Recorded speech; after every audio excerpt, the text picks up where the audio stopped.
সুপ্রিয় দর্শক, এই মুহূর্তের সবথেকে বড় খবর। দর্শক, সামনেই বিধানসভা নির্বাচন, হাতে আর 1টি বছর বাকি। এই আবহে রাজ্য সরকারের একাধিক দুর্নীতি ইস্যুতে একেবারে জোর কদমে তদন্ত চালাচ্ছে কেন্দ্রীয় তদন্তকারী সংস্থার সিবিআই এবং ইডি আধিকারিকরা হাইকোর্ট এবং সুপ্রিম কোর্টের নির্দেশে। তখনই রাজ্যের সংস্থা অর্থাৎ বিকাশ ভবন থেকে একেবারে বস্তার বস্তা নথি কেন্দ্রীয় তদন্তকারী সংস্থার সিবিআই আধিকারিকরা উদ্ধার করেছে। আর সেই নথিতে একাধিক প্রভাবশালীর নাম উঠে এসেছে। আপনারা জানেন, শুধু তাই নয়, কালীঘাটের কাকুর অডিও ক্লিপের তথ্য তুলে ধরে শিক্ষক নিয়োগ দুর্নীতি কাণ্ডে নাম জড়িয়েছে অভিষেক ব্যানার্জিরও। তবে জৈনিক অভিষেক ব্যানার্জি, জৈন কে সেই অভিষেক ব্যানার্জি, সেই কথা কিন্তু উল্লেখ করেনি সিবিআই চার্জশিটে। এই নিয়ে কেন্দ্রীয় তদন্তকারী সংস্থার সিবিআই আধিকারিকদেরকে কটাক্ষ করতে ছাড়েনি তৃণমূলের second in command Abhishek Banerjee. তাকে চক্রান্ত করে ফাঁসানো হচ্ছে, চক্রান্ত করে তার নাম নিচ্ছে সিবিআই, কিন্তু তার পরিচয়পত্র দিতে পারছে না ভয়ে, এই রকমও কিন্তু তিনি জানিয়েছে। আর এই আবহে একটি গুরুত্বপূর্ণ মামলায় একেবারে হাইকোর্ট থেকে সুপ্রিম কোর্ট দুই জায়গাতেই গলা ধাক্কা খেল রাজ্য সরকার। হাইকোর্ট এবং সুপ্রিম কোর্ট নির্দেশ দেওয়া সত্ত্বেও রাজ্যের মুখ্য সচিব সেই নিয়ম পালন করছে না, রাজ্য সেই নিয়ম পালন করছে না। বারবার সুপ্রিম কোর্ট এবং হাইকোর্টের নির্দেশকে অবমাননা করছে রাজ্য। এই আবহে একেবারে চরম পদক্ষেপ বিচারপতিদের। এক্ষুনি মুখ্য সচিবকে নিয়ে আসুন। কেন বারবার আদালতের নির্দেশকে অবমাননা করবে, সেটাই আমরা দেখব। ঠিক কি হয়েছে দর্শক, কেন এই কথা বলছেন বিচারপতিরা? দেখুন, গত বছর মে মাসে 2010 সালের পর থেকে অনন্য অনগ্রসর সম্প্রদায় ভুক্তদের দেওয়া সব শংসাপত্র বাতিল করে দেয় হাইকোর্ট।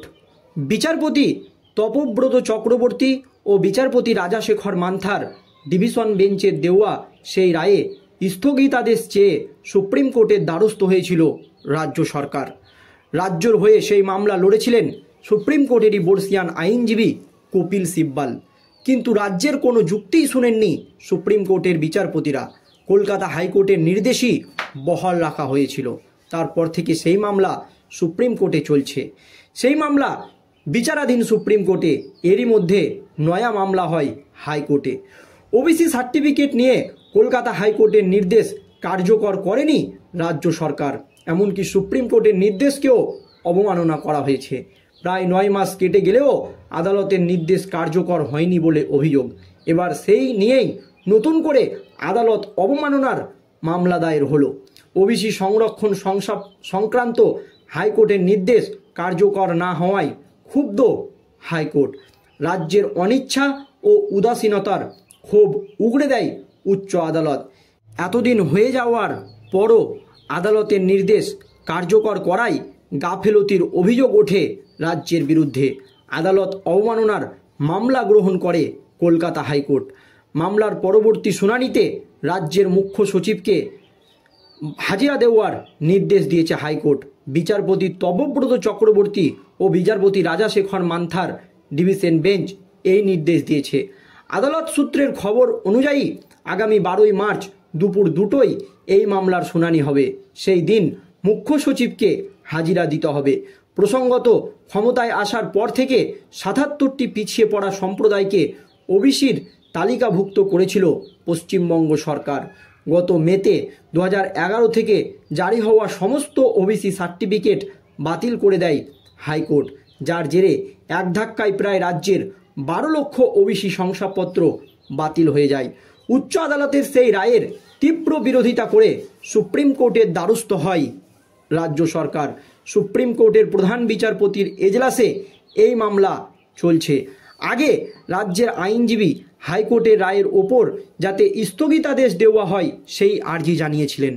সুপ্রিম কোর্টের বর্ষিয়ান আইনজীবী, যিনি এই ওবিসি সংক্রান্ত মামলাটা লড়ছেন, কপিল সিব্বাল, তিনি সরাসরি দাবি জানিয়েছিলেন যে কলকাতা হাইকোর্টের নির্দেশে স্থগিতাদেশ দেওয়া হোক সুপ্রিম কোর্টের তরফ থেকে। কিন্তু কপিল সিব্বালের কোনো যুক্তিই শুনেনি সুপ্রিম কোর্টের বিচারপতিরা। সুপ্রিম কোর্টের তরফ থেকে পরিষ্কার হুঁশিয়ারি দেওয়া হয় যে না, হাইকোর্টের রায়ের ওপর আমরা কোনো রকম স্থগিতাদেশ দেব না, এটা তদন্ত করা প্রয়োজন রয়েছে। সেই থেকে এই মামলা ঝুলছে, অর্থাৎ সুপ্রিম কোর্ট এবং হাইকোর্ট নির্দেশ দিয়ে দিয়েছে ওবিসি সার্টিফিকেট বাতিলের, কিন্তু এখনও পর্যন্ত রাজ্য তা কার্যকর করেনি। এতেই কিন্তু আদালত অবমাননা হচ্ছে।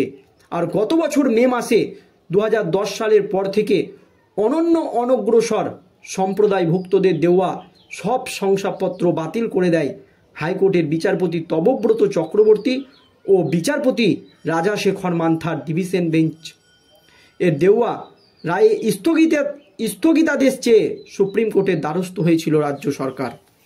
কিন্তু সেই মামলা বিচারাধীন সুপ্রিম কোর্টে, আর এরই মধ্যে একেবারে নয়া মামলা। আদালতের নির্দেশকে অমান্য করছে রাজ্য, আদালতের নির্দেশকে মানছে না রাজ্য সরকার। ওবিসি সার্টিফিকেট নিয়ে কলকাতা হাইকোর্টের নির্দেশ কার্যকর করেনি রাজ্য সরকার। কেন বারবার এইভাবে আদালতের নির্দেশকে অমান্য করবে রাজ্য, এই নিয়ে কিন্তু প্রশ্ন উঠে যায়। কারণ প্রায় 9 মাস কেটে গেলেও আদালতের নির্দেশ কার্যকর হয়নি বলে গুরুতর অভিযোগ ওঠে। আর এবার সেই নিয়েই নতুন করে রাজ্যের বিরুদ্ধে আদালত অবমাননার মামলা দায়ের হলো।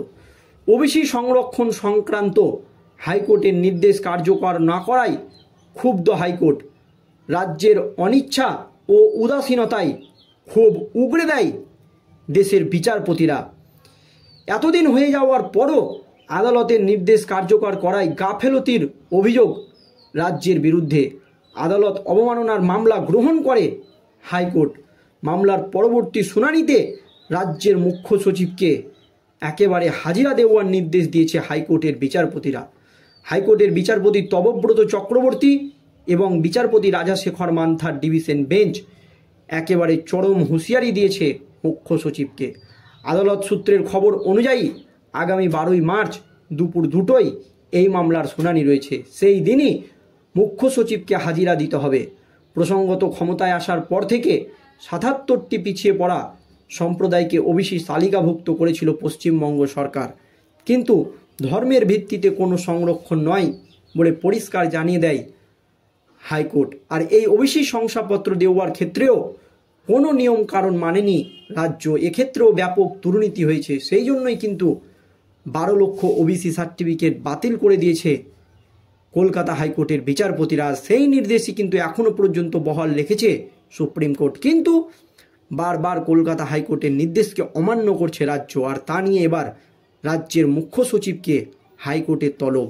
দর্শক, এই নিয়ে আপনাদের মতামত জানাবেন। ধন্যবাদ।